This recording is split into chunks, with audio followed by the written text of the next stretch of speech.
was telling you about all the repetition that was going to happen. We'll see through the first part of Leviticus here. He's telling Moses what to do. And now what we're reading now is that in practice. So what we've been reading over chapters 6, 7, 8, 9, 10, 8, and 9, they've been actually doing these things. So we've switched from imperative, from God telling him what to do, to these people actually doing it.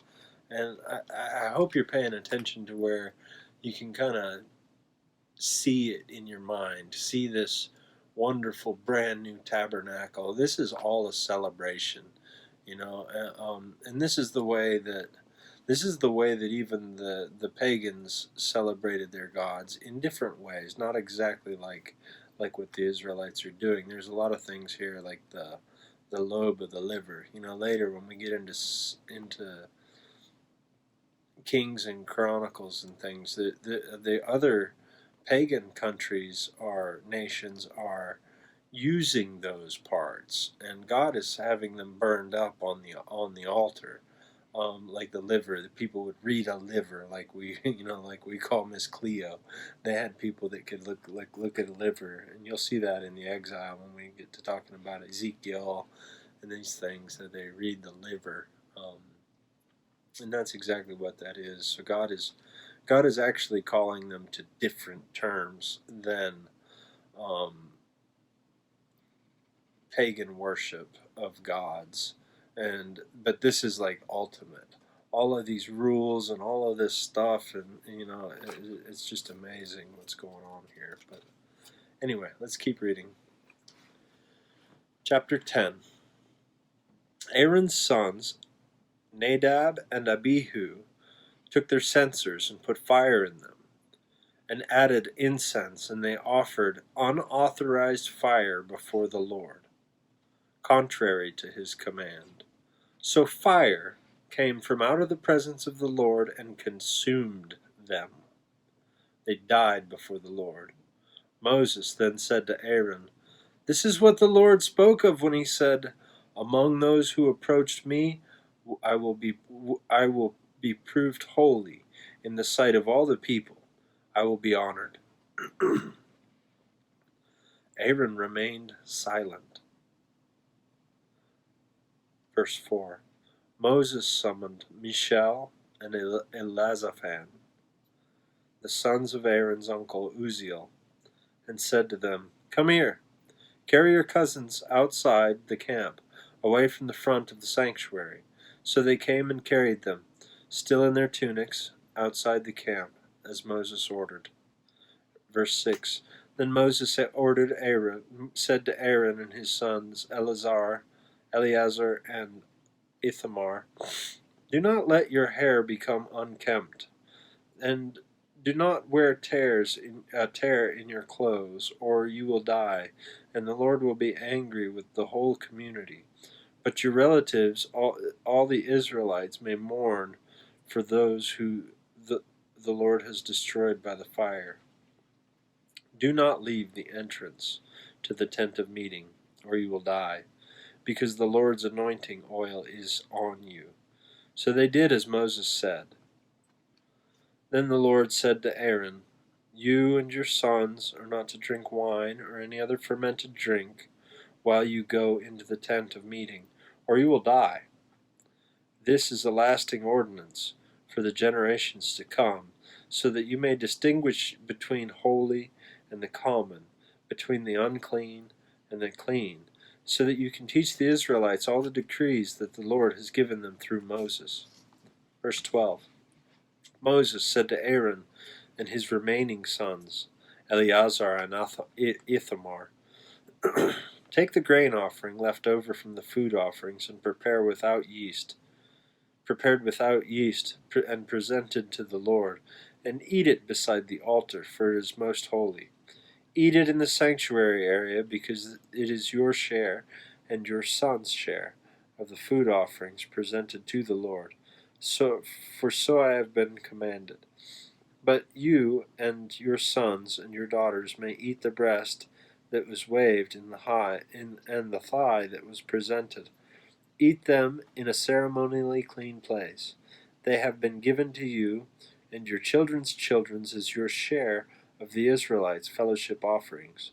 The thigh that was presented and the breast that was waved must be brought with the fat portions of the food offerings to be waved before the Lord as a wave offering. This will be a perpetual share for you and your children, as the Lord has commanded. Then Moses inquired about the goat of the sin offering and the goat of the sin offering, and found that it had been burned up. He was angry with Eleazar and Ithamar, Aaron's remaining sons, and then asked, "Why didn't you eat the sin offering in the sanctuary area? It is most holy. It was given to you to take away the guilt of the community and by making atonement for them before the Lord. Since its blood was not taken into the holy place, you should have eaten the goat in the sanctuary area, as I commanded."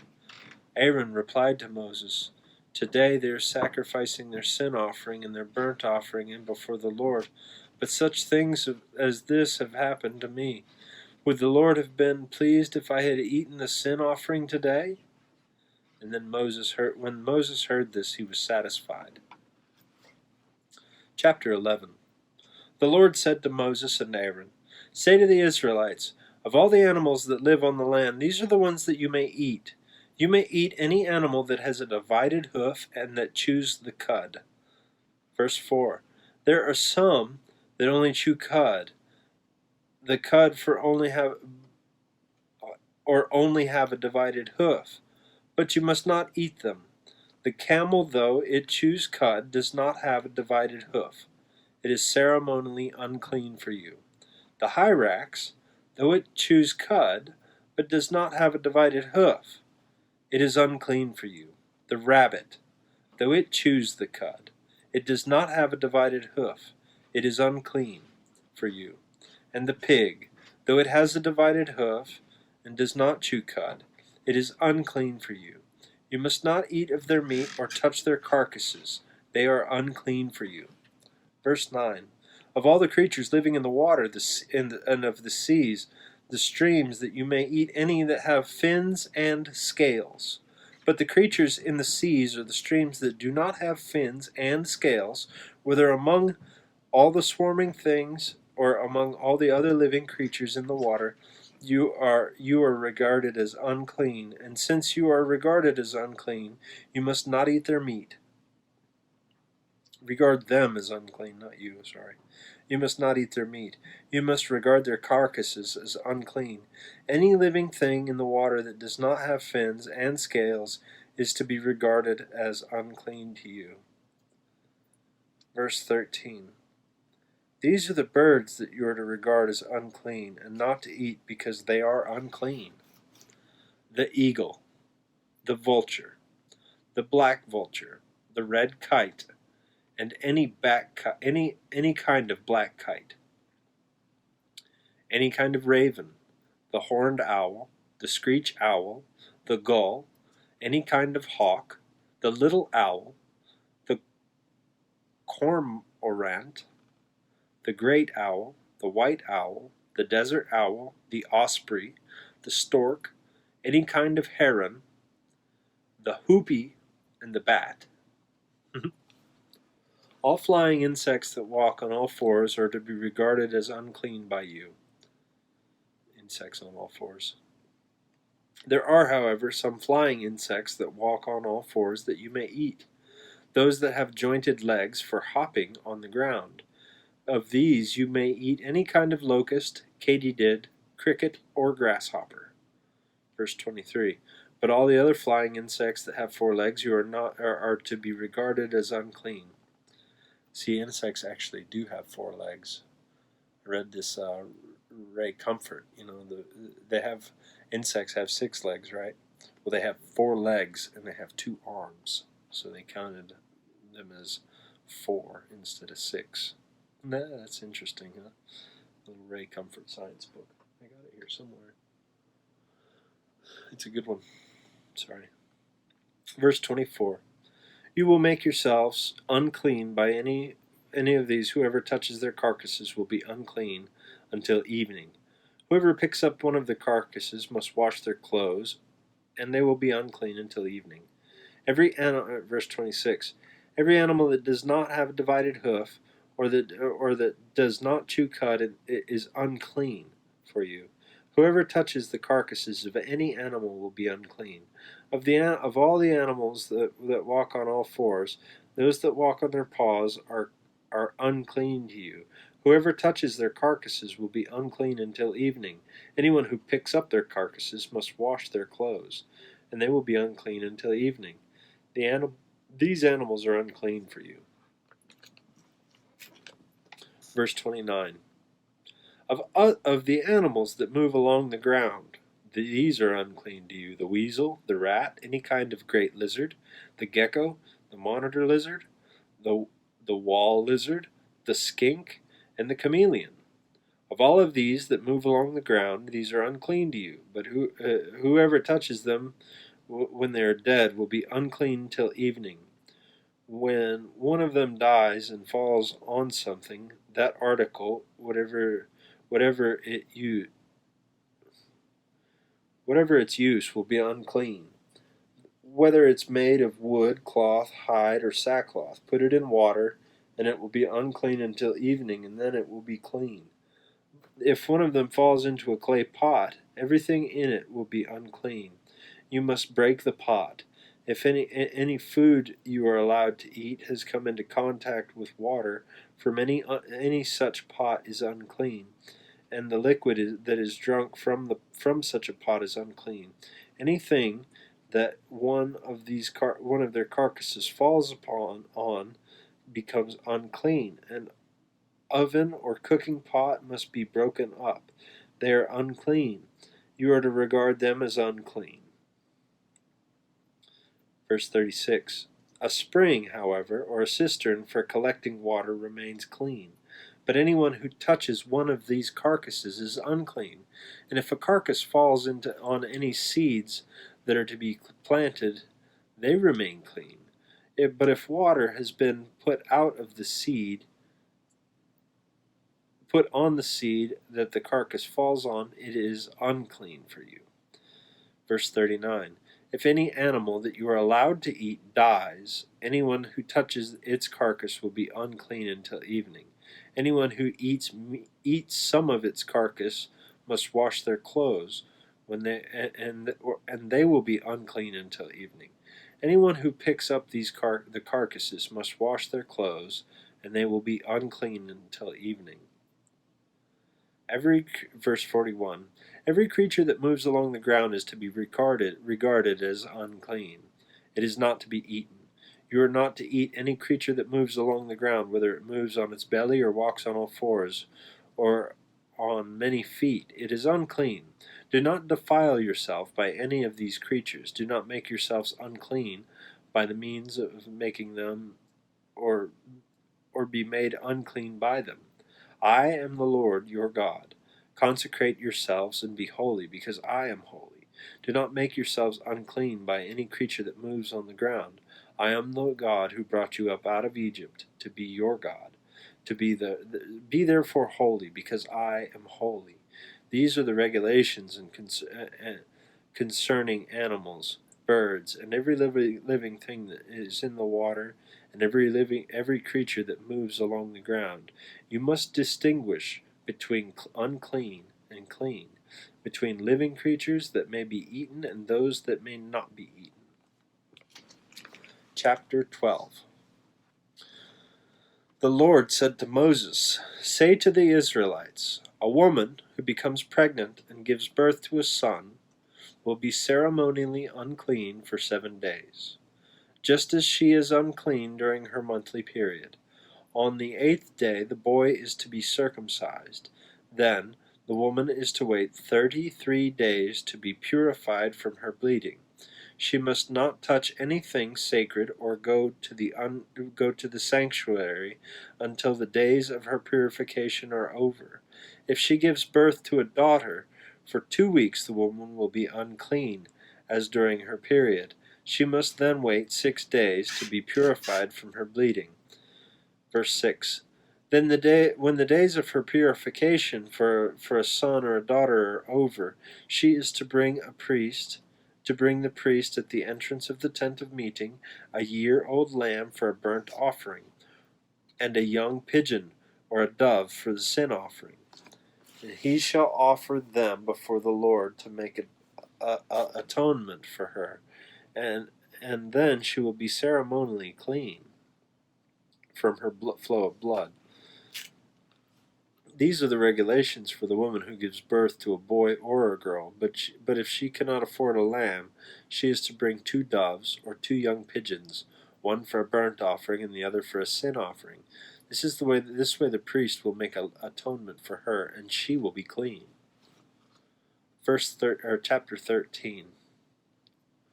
The Lord said to Moses and Aaron, when anyone who has swelling or rash or a shiny spot on their skin that may be defiling skin disease, they must be brought to Aaron the priest or to his sons, one of his sons who is a priest.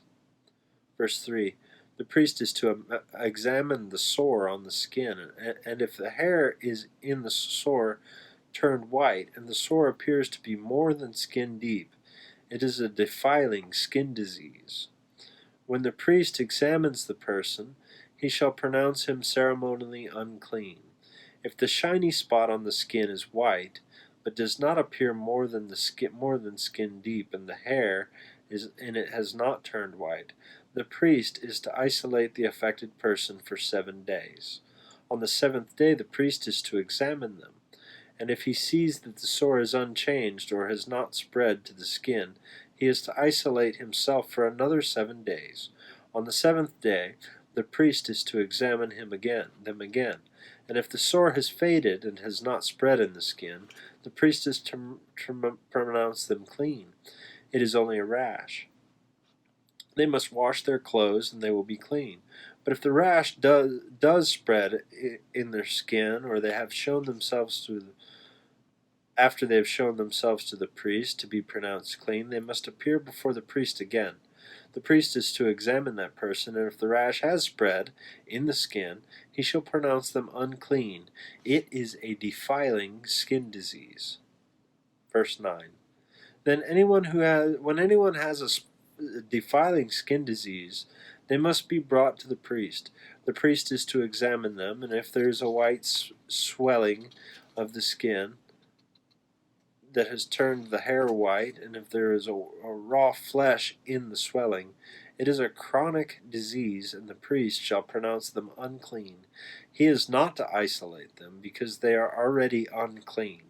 If the disease breaks out over the skin, and as far as the priest can see, it covers all the skin of the infected person from head to foot, the priest is to examine them, and if the disease has covered the whole body, he shall pronounce them clean. And if the disease has covered their whole body, he shall pronounce them clean. Since it is all turned white, they are clean. But if whenever the raw flesh appears on them, they will be unclean. When the priest sees the raw flesh, he shall pronounce them unclean. The raw flesh is unclean, and they have a defiling skin disease. If the raw flesh changes and turns white, they must go to the priest. The priest is to examine them, and if the sores have turned white, the priest shall pronounce the affected person clean, and they will be clean. Verse 18. When someone has a boil on their skin and it heals, the place where the boil was, white swelling or reddish white spot, appears, they must present themselves to the priest. The priest is to examine it, and if it appears to be more than skin deep, and the hair in it has turned white, the priest shall pronounce that person unclean. It is a defiling skin disease that has broken out where the boil was. If when the priest examines it, there is no white hair in it, and it is not more than skin deep, and it has faded, then the priest is to isolate them for 7 days. If it is spreading in the skin, the priest shall pronounce them unclean. It is a defiling disease. But if the spot is unchanged and has not spread, and there is only a scar from the boil, the priest shall pronounce them clean. Verse 24.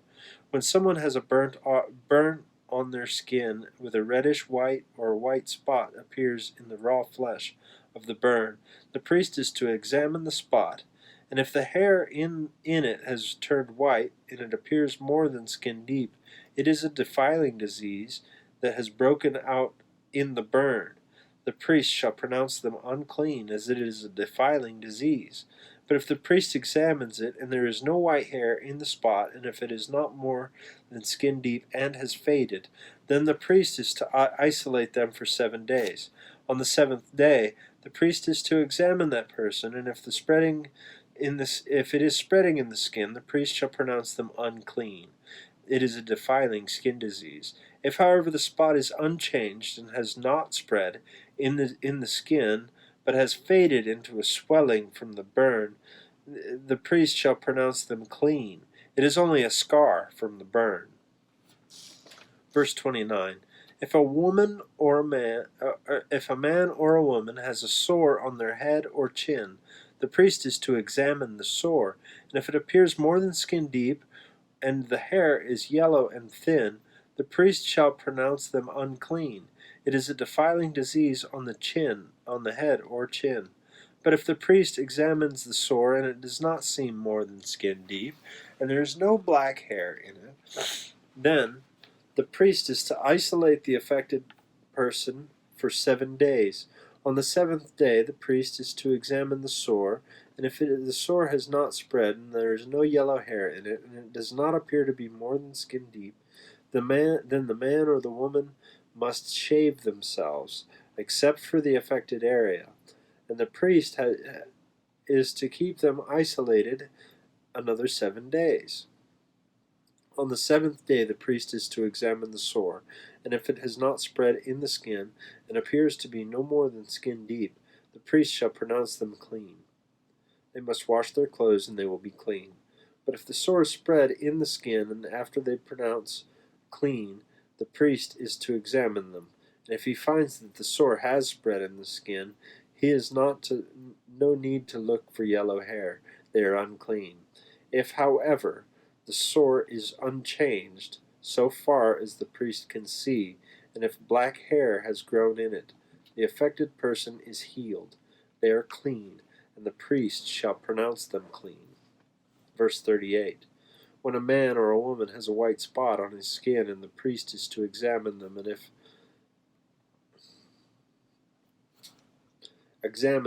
the spots are dull white, it is harmless rash that has broken out from the skin, and they are clean. Verse 40. A man who has lost his hair and is bald is clean. If he has lost his hair from the front of his scalp and has a bald forehead, he is clean. But if he has a reddish white sore on his bald head or forehead, it is a defiling skin disease breaking out on his head or his forehead. The priest is to examine him, and if the swollen sore on his head or his forehead is a reddish white, and it is like a defiling skin disease, the man is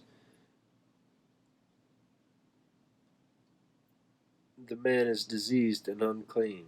The priest shall pronounce him unclean because of the sore on his head. And if anyone with such defiling disease must wear torn clothes, and let their hair be unkempt, cover their lower part of their face, and cry out, "Unclean! Unclean!" As they have the disease, as long as they have the disease, they remain unclean. They must live alone. They must live outside the camp. Verse 47. As for any fabric that is spoiled by a defiling mold, any woolen or linen clothing, any woven or knitted material, or of fine linen or wool, or any leather, or anything made of leather, and if the affected area in the fabric, the leather, woven, knitted material, or any leather article is a greenish or reddish, it is a defiling mold, and it must be shown to the priest. The priest is to examine the affected area and isolate the article for 7 days. On the 7th day he is to examine it, and if the mold has spread in the fabric, the woven or knitted material or the leather, whatever its use, it is a persistent defiling mold. The article is unclean. He must burn the fabric, the woven or knitted material of wool, linen, or any leather article that has been spoiled, because the defiling mold is persistent. The article must be burned. Verse 53. But if, when the priest examines it, the mold has not spread in the fabric, in the woven or knitted material, or the leather article, he shall order that the spoiled article be washed, and then it is to be isolated for another 7 days. And if the article has been washed, the priest is to examine it again, and if the mold has not changed its appearance, even though it has not spread, that it is unclean. Burn it, no matter which side of the fabric has been spoiled. If then the priest examines it and the mold has faded, or the article has been washed, he is to tear the spoiled part out of the fabric, the leather, or the woven or knitted material. But if it reappears in the fabric, in the woven or knitted material, or the leather article, it is a spreading mold. Whatever has the mold must be burned. Any fabric, woven, or knitted material, or any leather article that has been washed and is rid of the mold must be washed again, and then it will be clean. These are the regulations concerning defiling molds in woolen or linen clothing. Whoever in woolen or linen clothing, woven or knitted material, or any leather article, for the pronouncing them clean or unclean. Chapter 14. The Lord said to Moses, "These are the regulations for any diseased person at the time of their ceremonial cleansing. When they are brought to the priest is to go outside the camp and examine them. If they have been healed of their defiling disease, the priest shall order that two live clean birds and some cedar wood, scarlet yarn, and hyssop be brought for the person to be cleansed. And then the priest shall order that one of the birds be killed over fresh water in a clay pot. He is then to take the live bird and dip it together with the cedar wood and the scarlet yarn and the hyssop into the blood of the bird that was killed over the fresh water. 7 times he shall sprinkle the one to be cleansed of the defiling disease, and then pronounce them clean. After that he is to release the live bird in the open fields." Verse 8. The person to be cleansed must wash their clothes, shave off all their hair, and bathe with water. Then they will be ceremonially clean. After this they may come into the camp, but they must stay outside of their tent for 7 days. On the 7th day they must shave off all their hair. They must shave their head, their beard, their eyebrows, the rest of their hair. They must wash their clothes and bathe themselves with water, and they will be clean. Verse 10. On the 8th day they must bring 2 male lambs and 1 ewe lamb a year old, without defect, along with the 3/10 of an ephah of the finest flour mixed with olive oil for a grain offering, and 1 log of oil. The priest who pronounces them clean shall present both to them, the one to be cleansed, and the offerings before the Lord at the entrance to the tent of meeting. Verse 12.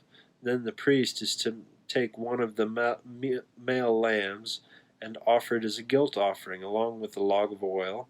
He shall wave them before the Lord as a wave offering. He is to slaughter the lamb in the sanctuary area, right where the sin offering and the burnt offering are slaughtered. Like the sin offering, the guilt offering belongs to the priest, and it is most holy. The priest is to take some of the blood, of the guilt offering, and put it on the lobe of the right ear of the one to be cleansed, and on the thumb of their right hand, and on the big toe of their right foot. The priest shall take some of the log oil and pour it on the palm of his own left hand, dip his right forefinger into the oil in his palm, which is his finger sprinkle, and with his finger sprinkle some of it before the Lord 7 times. The priest is to put some of the oil remaining in his palm on the lobe of the right ear of the one to be cleansed, on the thumb of their right hand, and on the big toe of their right foot, and on top of the blood of the guilt offering. The rest of the oil in his palm, and the priest shall put on the head of the one to be cleansed, and make atonement for them before the Lord. Verse 19. Then the priest is to sacrifice the sin offering, and to make atonement for the one to be cleansed from their uncleanness. After that the priest shall slaughter the burnt offering, and offer it on the altar, and together with the grain offering, and to make atonement for them. They will be clean.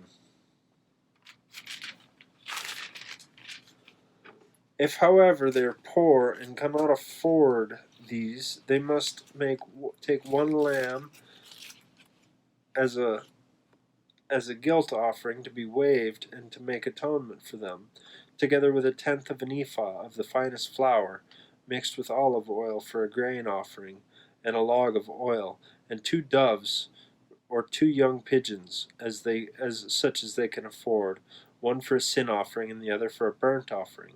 Verse 23. On the 8th day they must bring them for their cleansing to the priest at the entrance of the tent of meeting before the Lord. The priest is to take the lamb for the guilt offering, together with the log of oil, and wave them before the Lord as a wave offering. He shall slaughter the lamb for the guilt offering, and take some of its blood, and put it on the lobe of the right ear, and of the one to be cleansed, and on the thumb of the right hand, and on the big toe of the right foot. The priest is to pour some of the oil into the palm of his own left hand, and with his right hand sprinkle some of the oil from his palm 7 times before the Lord. Some of the oil in his palm he is to put on the same places he put the blood of the guilt offering, on the lobe of the right ear of the one to be cleansed, on the thumb of the right hand of the one, and on the big toe of their right foot. The rest of the oil in his palm the priest shall put on the head of the one to be cleansed, to make atonement for them before the Lord. Then he shall sacrifice the doves or the young pigeons, such as the person can afford, as a sin offering, and the other is as a burnt offering, together with the grain offering. In this way the priest will make atonement before the Lord on behalf of the one to be cleansed.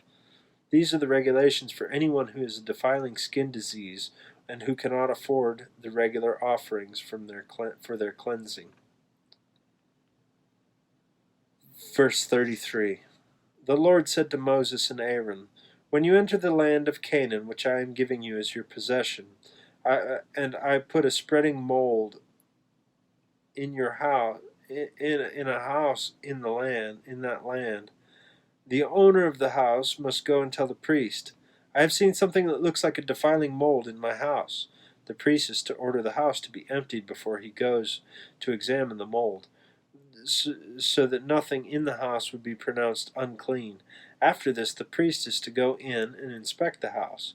He is to examine the mold on the walls, and if it has a greenish or reddish depressions that appear to be deeper than the surface of the wall, the priest is to go out of the doorway of the house and close it up for 7 days.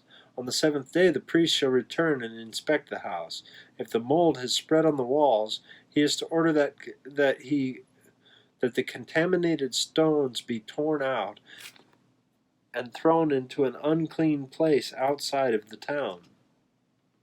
He must have all the inside walls of the house scraped, and the material must be scraped off and dumped into an unclean place outside the town. Then They are to take other stones to replace these and take new clay plaster in the house. Verse 43. If the defiling mold reappears in the house after the stones have been torn out and the house is scraped and plastered, the priest is to go in and examine it. If the mold has spread in the house and it is a persistent defiling mold, the house is unclean. It must be torn down. Its stones, timbers, and all the plaster taken out of the town into an unclean place. Verse 46. Anyone who goes to the roof into the house while it is closed up will be unclean until evening.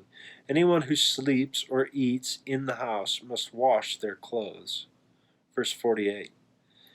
But if the priest comes in to examine it, and the mold has not spread after the house has been plastered, he shall pronounce the house clean, because the defiling mold is gone. To purify the house, he is to take 2 birds and some cedar wood, scarlet yarn, and hyssop. He shall kill one of the birds over fresh water in a clay pot. He is to then take cedar wood, the hyssop, the scarlet yarn, and the live bird, and dip them into the blood of the dead bird in the fresh water, and sprinkle the house 7 times. He shall purify the house with the bird's blood, the fresh water, the live bird, the cedar wood, the hyssop, and the scarlet yarn. Verse 53. Then he is to release the live bird in the open fields outside of town. This way he will make atonement for the house, and it will be clean. These are the regulations for any defiling skin disease or sore, for defiling molds in the fabric or in a house, for a swelling, a rash, or a shiny spot, to determine when something is clean or unclean. These are the regulations for defiling skin diseases and defiling molds. That's deep. Chapter 15. Discharges causing uncleanness. Verse 1. The Lord said to Moses and Aaron, Speak to the Israelites and say to them, If any man has an unusual body discharge, such a discharge is unclean. Whether it continues flowing from his body or is blocked, it will make him unclean. This is how his discharge will be brought about. He will bring about uncleanness. Verse 4. Any bed with a man with a discharge lies on will be unclean, and anything he sits on will be unclean. Anyone who touches his bed must wash their clothes and bathe with water, and they will be unclean until evening.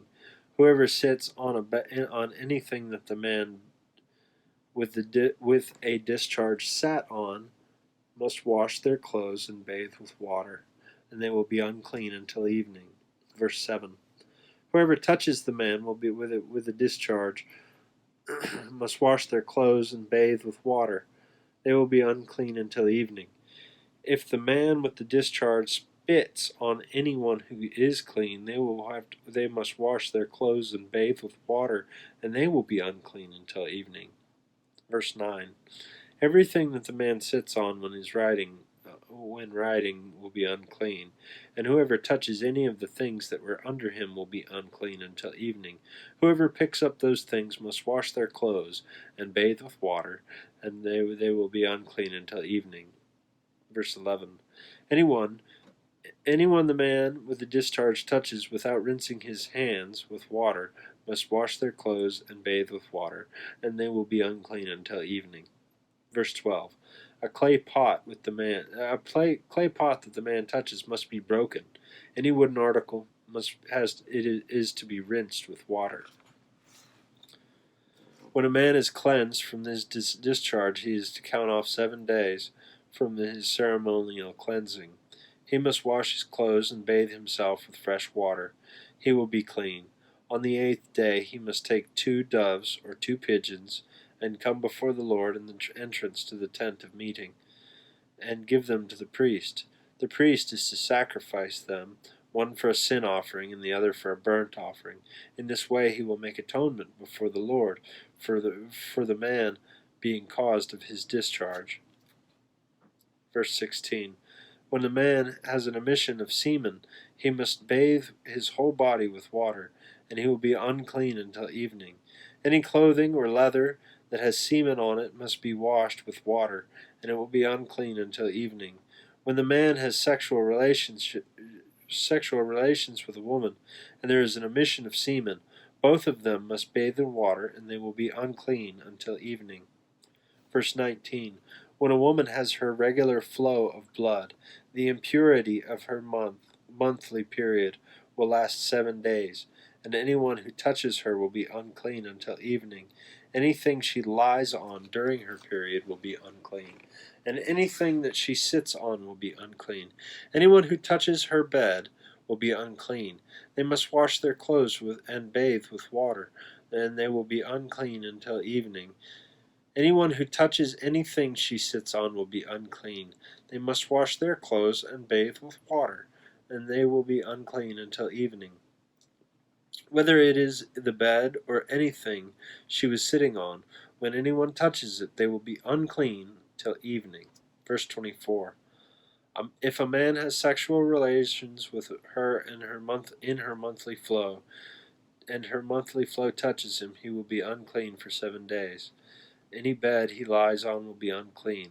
When the woman has a discharge of blood for many days at a time, other than her monthly period, or has a discharge that continues beyond her period, she will be unclean as long as the discharge, just as the days of her period. Any bed she lies on while her discharge continues will be unclean, as is her bed during her monthly period. Anything she sits on will be unclean, as during her period. Anyone who touches them will be unclean, and they must wash their clothes and bathe with water, and they will be unclean until evening. Verse 28. When she is cleansed from her discharge, she must count off 7 days, and after that she will be ceremonially clean. On the 8th day she must take 2 doves, or two young pigeons, and bring them to the priest at the entrance of the tent of meeting. The priest is to sacrifice one for a sin offering and the other for a burnt offering in this way, and he will make atonement for her, before the Lord, for her uncleanness of her discharge. Verse 31. You must keep the Israelites separate from the things that make them unclean, so that they will not die in their uncleanness for defiling my dwelling place, which among them is holy. Verse 32. These are the regulations for a man and for a man with a discharge, for anyone made unclean by an emission of semen, and for a woman in her monthly period, for a man or a woman with a discharge, and for a man who has sexual relations with a woman who is ceremonially unclean. Chapter 16. I think I'm just going to read the 14 verses. The Lord spoke to Moses after the death of Aaron and the 2 sons of Aaron who died when they approached the Lord. The Lord said to Moses, Tell your brother Aaron that he is not to come whenever he chooses into my holy place behind the curtain of the front of the atonement cover on the ark, or else he will die, for I will appear in a cloud over the atonement cover. This is how Aaron is to enter the most holy place. He must first bring a young bull for a sin offering and a ram for a burnt offering. He is to put on the sacred linen tunic with the linen undergarments next to his body. He is to lie the linen sash around him and put on the linen turban.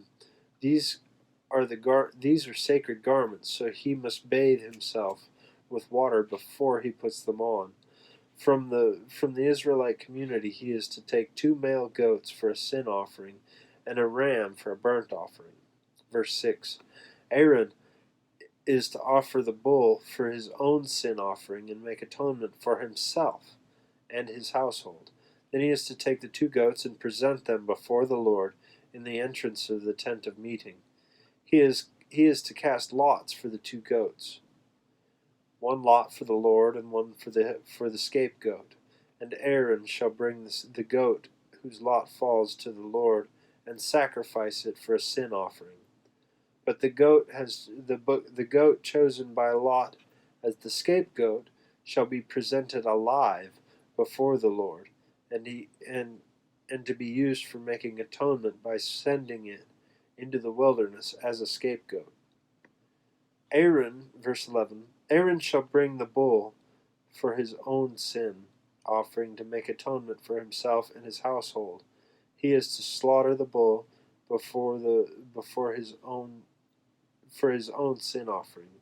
He is to take a censer full of burning coals from the altar before the Lord, and 2 handfuls of finely ground fragrant incense, and take them behind the curtain. He is to put the incense on the fire before the Lord, and the smoke of the incense will conceal the atonement cover above the tablets of the covenant law, so that he will not die. He is to take some of the bull's blood and with his finger sprinkle it in front of the atonement cover. He shall then sprinkle some of it with his finger 7 times before the atonement cover.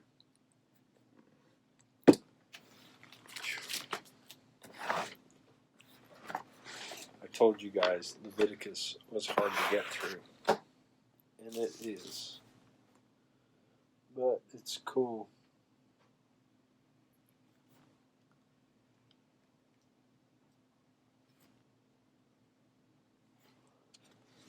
I'll make my little check mark on my bookmark. I got another day.